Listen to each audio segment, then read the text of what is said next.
स्वागत है आपका एक नए क्विज शो में जिसका नाम है चमत्कार। इस शो में हम वही देखेंगे जिससे आप और हम रोज होते हैं दो चार, लेकिन नहीं जानते कि ऐसा होने के पीछे क्या है राज। न कभी सोचा, न कभी इस पर किया विचार, बस समझ लिया चलो छोड़ो यार, होगा कोई चमत्कार। तो आइए शुरू करते हैं एक अनूठा क्विज शो चमत्कार। इस कार्यक्रम में पार्टिसिपेंट्स पूरे भारत से भाग लेने आए हैं, इसलिए हमने इन्हें 5 जोन्स में डिवाइड कर दिया है, यानी north zone, west zone, central zone, east zone, south zone. हर जोन के 4 प्रिलिमिनरी राउंड्स होंगे। हर प्रिलिमिनरी राउंड में 4 पार्टिसिपेंट्स भाग लेंगे और इन 4 प्रिलिमिनरी राउंड्स के 4 विजेता भिड़ेंगे अपने जोनल फाइनल्स में, और 5 जोन्स के फाइनल्स होने पर 5 जोनल विनर्स कंपीट करेंगे नेशनल फाइनल में, और इनमें से होगा एक विजेता। आज हमारे साथ हैं वेस्ट जोन के 4 पार्टिसिपेंट्स। आइए हम इनसे सीधा परिचय कर लेते हैं। Contestant A. Hello everybody, I am Rajesh Singh from St. Xavier's College. I am a lecturer of physics. Contestant B. Hello, I am Pragna Marfatia. I am an MTech and a professional. I am working with an industry. Contestant C. Hi, I'm Meghasham Shirodkar. I have an MA in Political Science, which is the closest I can get to being a scientist. Contestant D. Hi, I'm Kiran Kambhampati. I'm a management consultant from Bombay. I have a short temper. I'm trying to see if I have a scientific temper also. Okay. Welcome to our show. इस परिचय के बाद चलते हैं हमारे show के खास मेहमान अरविंद परांजपे जी से मिलने। दोस्तों, हमारे इस प्रोग्राम में अरविंद जी बहुत बड़ा योगदान रखते हैं। वो कंटेस्टेंट्स के जवाबों को जज करते हैं, उन पर टिप्पणी करते हैं। अरविंद परांजपे आयुका पुणे से हमारे यहां आए हुए हैं। IUCAA is inter university centre for astronomy and astrophysics. Arvind Paranjape, आपका हमारे शो में बहुत बहुत स्वागत। धन्यवाद। हमारा ये कार्यक्रम 3 राउंड्स में बना हुआ है। पहला राउंड जिसे हम कहते हैं प्रयोगशाला राउंड, दूसरा राउंड जिसे हमने नाम दिया है प्रोफेसर गड़बड़कड़ राउंड, और तीसरा राउंड है बूझो तो जानो। ठीक है, तो पहला राउंड शुरू करते हैं।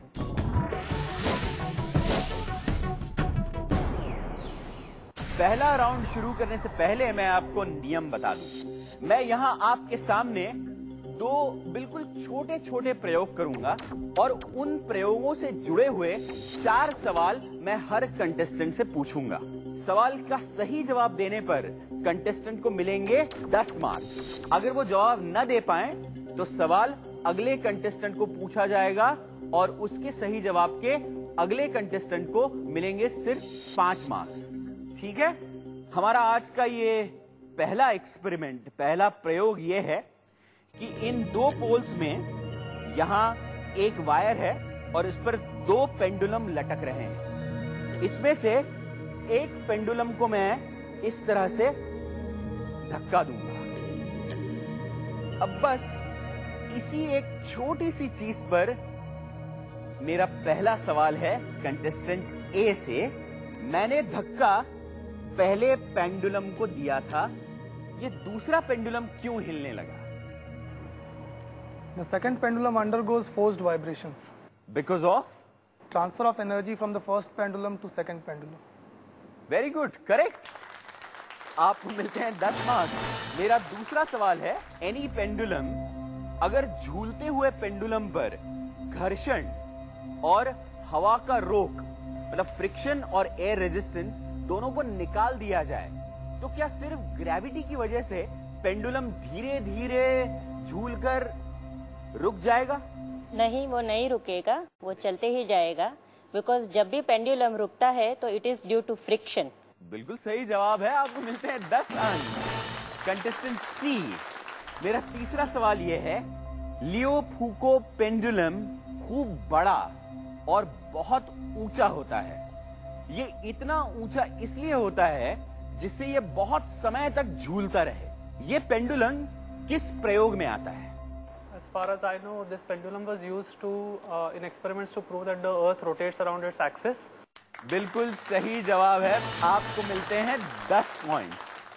कंटेस्टेंट डी, मेरा चौथा सवाल आपके लिए है, पेंडुलम को उसके किस गुण के कारण घड़ी में इस्तेमाल किया गया है? Basically, it's related to law of conservation of energy, mass, or momentum. It keeps What on going. property of the grandfather clock or the pendulum clock, what we understand, which is used for timekeeping? The oscillations are timed, so they are used as a time unit, as a second. बिल्कुल सही जवाब contestant D, आपको मिलते हैं 10 points. Pendulum को एक बाजू से दूसरे बाजू तक झूलने के लिए जितना समय लगता है उसे ऑसिलेशन कहते हैं। इसे 1 सेकंड मापने के लिए इस्तेमाल करते हैं। पेंडुलम के ऑसिलेशन की खासियत यह है कि यह सिर्फ पेंडुलम की लंबाई और ग्रेविटी, जो कभी नहीं बदलती, पर निर्भर करती है। अब चलते हैं मेरे दूसरे प्रयोग की ओर। मेरे पास इस जार में थोड़ा सा पानी है और इस कटोरी में बेकिंग सोडा है। ये थोड़ा सा बेकिंग सोडा मैं यहां पानी में डाल रहा हूं और इसे मिला रहा हूं। अब इस दूसरे जार में मेरे पास है क्लिनिकल स्पिरिट, आइसोप्रोपाइल अल्कोहल, और इसमें मैं ये टर्मरिक या हल्दी पाउडर डालने जा रहा हूं और इसे भी मैंने मिला दिया है। अब ये एक बहुत खूबसूरत सा जार है मेरे पास। इसमें मैंने ये बेकिंग सोडा और पानी जो मिला लिया है उसे डाल दिया। अब ये हल्दी और आइसोप्रोपाइल अल्कोहल मैं इसमें मिलाने जा रहा हूं। देखते हैं क्या होता है। ओहो, ये तो बिल्कुल लाल रंग का हो गया। अब मेरे पास है विनेगर। इस विनेगर को मैं इस मिक्सचर में डालूंगा तो क्या हो जाएगा, आइए ये भी देख लेते हैं। गिरा vinegar.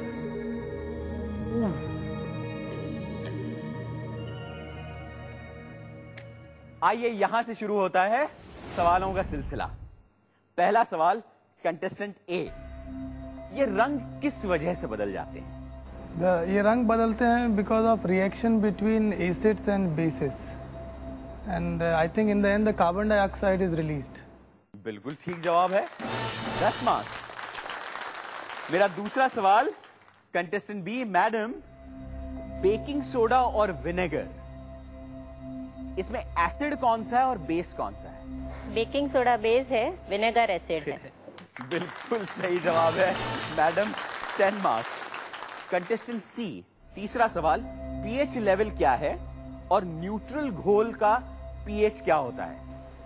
pH is basically potence hydrogen. It measures the acidity or the basicity or alkalinity of any solution, and a neutral solution, according to what I know, should have a pH of 7. Wonderful, आपको मिलते हैं पूरे 10 marks. Contestant D, कौन सी biological species से litmus को पहले बनाया गया था?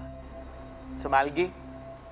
बहुत बहुत पास हैं आप, थोड़ी और कोशिश कर लें। So there are some algae which change color on acid, like maybe green algae or blue algae or something like that, which change color.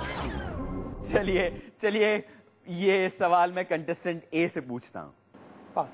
Madam, contestant B, any chance is it eel? फिर से pass करते हैं contestant C. Is it a sponge? नहीं, इसका सही उत्तर है lichens. It looks like moss, पत्थरों पे उगता है और ह्यूमिड कंडीशंस में उगता है। लाइकेंस के काफी इस्तेमाल हैं। इनमें से लाइकेंस डाई से लिटमस पेपर बनाना सबसे महत्वपूर्ण है। लिटमस पेपर बेसिक घोल में नीले रंग का हो जाता है और एसिडिक घोल में लाल। बिल्कुल पास थे आप, लेकिन हम लाइकेंस का इंतजार कर रहे थे। सर, यहीं पे हमारा पहला राउंड, प्रयोगशाला राउंड खत्म होता है। आइए जानते हैं scores. Contestant A 20 marks, contestant B 20 marks, contestant C 20 marks और कंटेस्टेंट डी 10 मार्क्स। यहीं पे दोस्तों लेते हैं एक छोटा सा ब्रेक, कहीं जाइएगा नहीं, हम जल्द वापस आ रहे हैं।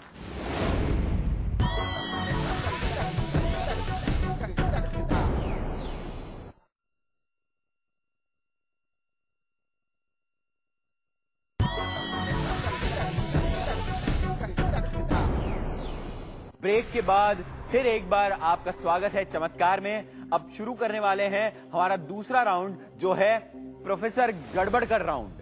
हम इस राउंड के बारे में अपने पार्टिसिपेंट्स को बता दें कि प्रोफेसर गड़बड़कर जो बहुत परेशान रहते हैं और अपनी परेशानियां यहां आकर परांजपे सर और मेरे साथ बांटते हैं और वही सवाल लेकर आते हैं, वही सवाल मैं आपके सामने रख देता हूं। अब यहां इन सवालों के दो हिस्से होते हैं। पहला हिस्सा होता है सही या गलत, ट्रू और फॉल्स, और दूसरा हिस्सा है सही है तो क्यों है, गलत है तो क्यों है। इस विस्तार के लिए आपको मिलेंगे 10 अंक और सही या गलत के लिए आपको मिलेंगे 10 अंक। ठीक है, तो प्रोफेसर गड़बड़कर का इंतजार करते हैं, क्योंकि जरूर कोई ना कोई नई परेशानी लेकर वो आते ही होंगे।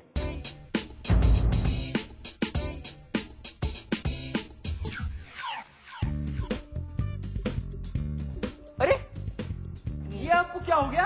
नहीं, वो मैं वैन का वजन जानना चाहता था। अरे वैन का वजन जानने के लिए ये चेचक की तरह अपने शक्ल पे दाग क्यों लेके आए आप? क्योंकि वैन में 1 टन मधुमक्खियां थी, इसलिए। अरे बाप रे, तो मधुमक्खियों ने काट लिया आपको? हाँ, वो क्या है ना सचिन जी, मैं आपको बताता हूँ।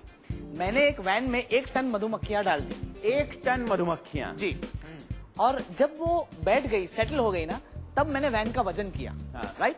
थोड़ी देर बाद वो यहाँ वहां उड़ने लगी। उसके बाद फिर से मैंने वैन का वजन किया, और आश्चर्य की बात यह है कि दोनों वक्त जब मैंने वजन किया तो वजन एक जैसा था। अच्छा, या कंटेस्टेंट ए, 1 टन मधुमक्खियां उड़ रही हों या एक जगह बैठी हों, दोनों वक्त वैन का वजन एक सा ही था। सही है या गलत? I think it's true. सही है तो क्यों सही है? I think it's true because the van is a closed and isolated system. But while weighing, he didn't open it, so system was closed. Nothing could come out, so the mass of the system remains same. Sir बिल्कुल बिल्कुल बिल्कुल सही जवाब है। पूरे 20 के 20 marks मिलते हैं आपको। सर 1 मिनट में आया। अरे कहाँ जा रहा? आया। अरे ये प्रोग्राम छोड़कर देखिए प्रोफेसर गड़बड़कर, ये हमेशा मुझे इस मुश्किल में डाल देते हैं, पता नहीं कहाँ चले जाते हैं बीच बीच में। अरे ये कोई बात है आपकी? वो सचिन जी, मैं आपको बताना भूल गया। हाँ, क्या? कि मैं अब 2 दिन पहले वेकेशन पर गया था। अच्छा। हवा पानी चेंज करने के लिए, वेदर चेंज। हाँ। तो वहां पर मैं ऐसे ही सोच में पड़ गया कि इंसान को इलेक्ट्रिक शॉक कैसे लगता है, और मैंने एक ऑब्जर्वेशन किया सचिन जी। हाँ बताइए। कि एक लाइव वायर पे 2 कौवे बैठे थे, और दोनों कौवे चिपक के बैठे थे, फिर भी उन्हें लाइव वायर पे बैठ के भी इलेक्ट्रिक शॉक नहीं लग रहा था। पूछते हैं कंटेस्टेंट बी से, बिजली के खुले तार पर 2 पंछी पास पास एक दूसरे से चिपक कर बैठे हों, फिर भी उन्हें बिजली का झटका नहीं लगता। सही है या गलत? सही है, और इसका एक्सप्लेनेशन इस तरह से है कि इलेक्ट्रॉन्स तो फ्लो होते हैं, और because of the earthing I think they will not be getting affected. अच्छा, परांजपे सर? पहला उत्तर तो आपने सही दिया, पर दूसरे उत्तर में ऐसे होगा कि यदि तार के ऊपर पंछी बैठे हैं और यदि उनकी चोंच या कोई बॉडी यदि जमीन से लग जाती है तो उनको शॉक लगेगा, अन्यथा उनको शॉक नहीं लगेगा। क्योंकि दोनों पंछी एक से वोल्टेज यानी 230 वोल्ट्स पर बैठे हैं, इसीलिए उनके शरीर से करंट नहीं गुजरता और इसीलिए झटका नहीं लगता। आपको आधे मार्क्स मिल सकते हैं, 10 मार्क्स। सचिन जी, हाँ। और एक बात मैं आपको बताना चाहूंगा कि जब तक आप एक इंसान के साथ 24 घंटे नहीं रहे, हाँ। तब तक आप उस इंसान को पहचान नहीं पाते। You know why? I tell you why. हाँ। क्योंकि जो इंसान है ना, ये हमेशा गिरगिट की तरह रंग बदलता है। कंटेस्टेंट सी, गिरगिट वातावरण के हिसाब से अपना रंग बदलता है ताकि उसका रंग परिसर के अनुकूल मिल जाए। ये उनके जज्बात पर निर्भर करता है। सही या गलत? True. Chameleons change their color depending on their emotional state. So if it feels angry, then it might turn red or blue. Rajvi sir? I think ये बिल्कुल आपने सही बताया कि जैसे उसका जिस प्रकार का इमोशन है, यदि वो डराना चाहता है तो लाल रंग के फूल करके डरा देगा, यदि छुपना चाहता है, उसको ऐसा लगता है कि अपने पास में धोखा है, तो जो आजू बाजू का परिसर है उसके हिसाब से रंग लेकर के वो छुप सकता है। बिल्कुल ठीक जवाब है, आपको मिलेंगे 20 पॉइंट। सचिन जी, हाँ वो वेकेशन पे मैं गया था ना, हाँ। तो मेरे साथ मेरा लैब असिस्टेंट था साथ में। अच्छा, तो वो वैसे तो ठीक ठाक है, मतलब प्रॉपर हियरिंग बेयरिंग, बट एक बात मुझे खटक रही कब से। हाँ। जब मैं शाम को उसको पुकारता था, हाँ। तब वो बराबर सुनता था, लेकिन जब दोपहर को मैं उसको पुकारता था, थोड़ा बहरा टाइप हो जाता था। हाँ। कंटेस्टेंट डी, दूर की आवाज को शाम में आसानी से सुना जा सकता है, क्योंकि आवाज ठंडी हवा में आसानी से अपना रास्ता तय कर लेती है, जबकि सूखी हवा में इतनी आसानी से नहीं जा पाती। सही है या गलत?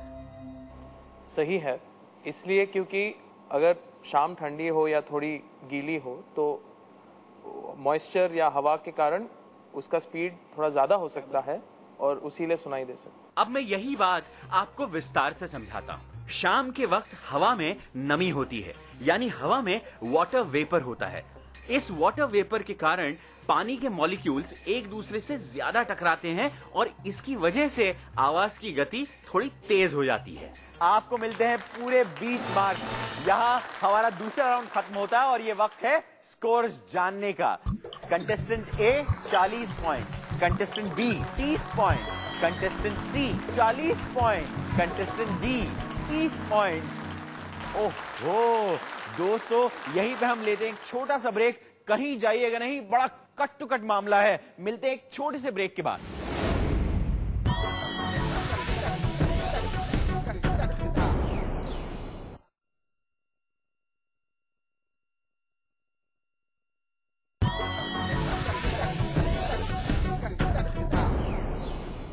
दोस्तों अब शुरू करते हैं हमारा तीसरा राउंड, बूझो तो जानो। दोस्तों इस राउंड के बारे में मैं आपको बता दूं, मैं आपको 8 सवाल पूछूंगा और इनके जवाब आपको बजर दबाकर देने हैं। सही जवाब के लिए आपको मिलेंगे 10 मार्क्स और गलत जवाब के लिए आपके 5 मार्क्स काट लिए जाएंगे। ठीक है?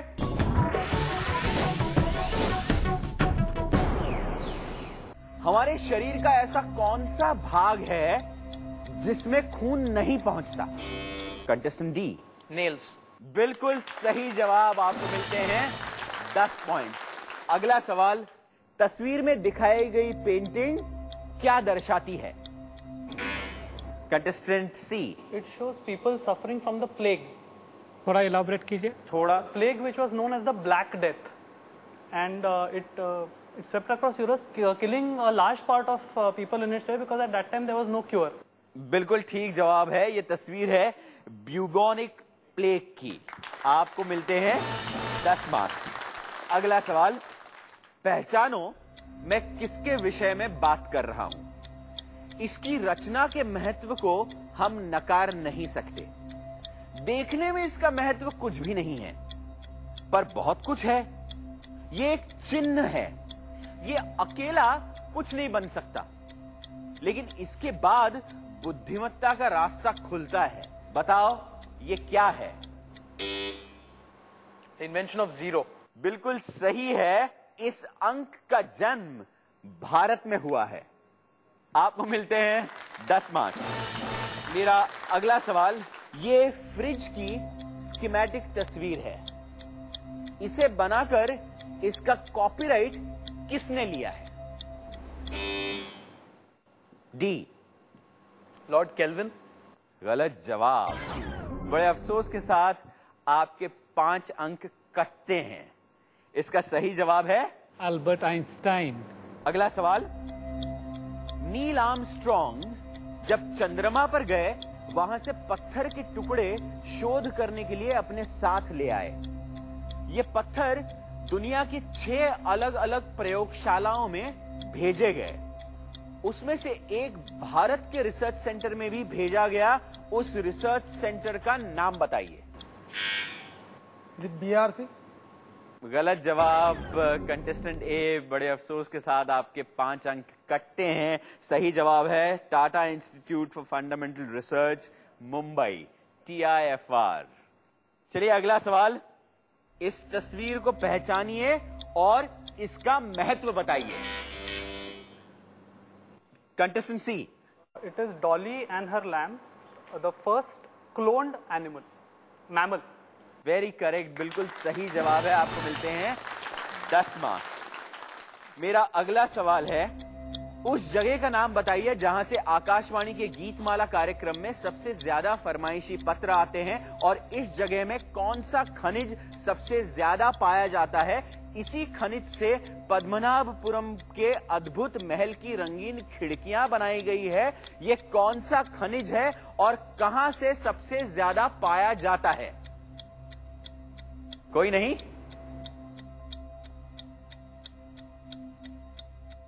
इसका सही उत्तर है झुमरी तलैया। वही जगह है जहां से आकाशवाणी के गीतमाला कार्यक्रम में सबसे ज्यादा फरमाइशी पत्र आते हैं। इस जगह में अभ्रक नाम का खनिज पाया जाता है, जिसे अंग्रेजी में माइका कहते हैं, और इसी खनिज से पद्मनाभपुरम के अद्भुत महल की रंगीन खिड़कियां भी बनाई गई है।